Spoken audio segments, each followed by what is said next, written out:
Israel ബന്ധം കൂടുതൽ ശക്തമാകുന്നു. പശ്ചിമേഷ്യയിൽ സമാധാനവും സ്ഥിരതയും കൊണ്ടുവരാൻ ഇന്ത്യക്ക് നിർണായക പങ്ക് വഹിക്കാനാകുമെന്നതാണ് ഇസ്രായേൽ അംബാസിഡർ വ്യക്തമാക്കിയിരിക്കുന്നത്.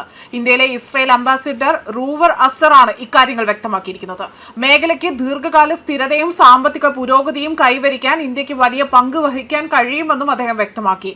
ഇന്ത്യ ഇന്ന് ലോകത്തിലെ ഏറ്റവും വേഗത്തിൽ വളരുന്ന പ്രധാന സമ്പദ് വ്യവസ്ഥകളിൽ ഒന്നായി തന്നെ മാറിക്കൊണ്ടിരിക്കുകയാണ് എന്നും ഇന്ത്യയുടെ വളരുന്ന സാമ്പത്തിക ശക്തിയും വ്യാപാര ശൃംഖലയും അത് പശ്ചിമേഷ്യയിലെ രാജ്യങ്ങൾക്ക് പുതിയ അവസരങ്ങൾ സൃഷ്ടിക്കാനാകുമെന്നതാണ് അംബാസിഡർ ഇവിടെ അഭിപ്രായപ്പെട്ടിരിക്കുന്നത്.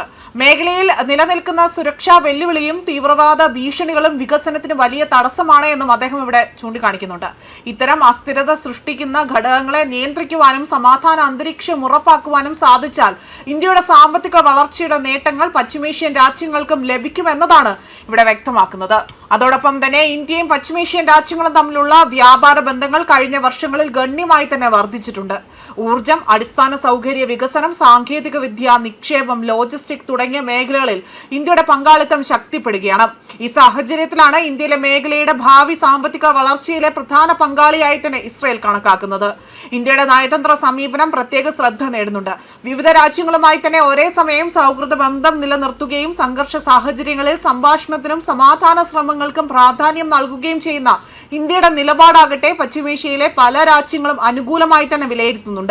വിദഗ്ധരുടെ അഭിപ്രായത്തിൽ ഊർജ്ജ സുരക്ഷ, സമുദ്ര വ്യാപാര പാതകൾ, നിക്ഷേപ സഹകരണം, സാങ്കേതിക വികസനം തുടങ്ങിയ മേഖലകളിൽ ഇന്ത്യയുടെ സ്വാധീനം വർദ്ധിക്കുന്നതിനനുസരിച്ചുകൊണ്ട് പശ്ചിമേഷ്യയിലെ രാഷ്ട്രീയ സാമ്പത്തിക സമവാക്യങ്ങളിലും മാറ്റങ്ങൾ സംഭവിക്കാം. ഇതുമായി ബന്ധപ്പെട്ട് ഇസ്രായേലിന് വളരെ സവിശേഷമായ ഒരു ബന്ധമാണുള്ളതെന്നതായിരുന്നു പ്രധാനമന്ത്രി ബെഞ്ചമിൻ നെതന്യാഹു അടുത്തിടെ തന്നെ അഭിപ്രായപ്പെട്ടിരിക്കുന്നത്. ലോകത്തിന്റെ പല ഭാഗങ്ങളിലും ഇസ്രായേൽ വിമർശനങ്ങൾ നേരിടുമ്പോൾ ഇന്ത്യയിൽ നിന്ന് വലിയ തോതിലുള്ള പിന്തുണയാണ് തങ്ങൾക്ക് ലഭിക്കുന്നത് എന്നതായിരുന്നു ബെഞ്ചമിൻ നെതന്യാഹുവിന്റെ വാക്കുകൾ. ഇന്ത്യയിലെ ജനങ്ങൾക്ക് ഇസ്രായേലിനോട് വലിയ സ്നേഹമുള്ളതും തനിക്ക് ഇന്ത്യയിൽ നിന്നാണ് ഏറ്റവും കൂടുതൽ ഫോളോവേഴ്സ് ഉള്ളത് എന്നതായിരുന്നു നെതന്യാഹു പറഞ്ഞത്. പ്രധാനമന്ത്രി നരേന്ദ്രമോദിയുടെ നേതൃത്വത്തിൽ പ്രതിരോധം, സാങ്കേതിക വിദ്യ, വ്യാപാരം, കൃഷി തുടങ്ങി വിവിധ മേഖലകളിൽ ഇരു രാജ്യങ്ങളും ഇവിടെ സഹകരണം വർദ്ധിപ്പിക്കാനാണ് ഒരുക്കങ്ങൾ നടത്തുന്നത്. ഈ വർഷം നടന്ന പ്രധാനമന്ത്രി നരേന്ദ്രമോദിയുടെ ഇസ്രായേൽ സന്ദർശനം ഇരു രാജ്യങ്ങളും തമ്മിലുള്ള ബന്ധം കൂടുതൽ ശക്തമാക്കുക മാത്രമാണ് ചെയ്തിരിക്കുന്നത്. സന്ദർശനത്തിനിടെ തന്നെ ഇസ്രായേലിന്റെ ഏറ്റവും ഉയർന്ന പാർലമെന്ററി ബഹുമതിയായ speaker of the senate model അത് നൽകി മോദിയെ ആദരിക്കുകയും ചെയ്തിരുന്നു.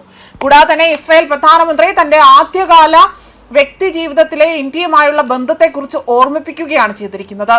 ന്യൂസ് ഡെസ്ക് കർമ്മ ന്യൂസ്.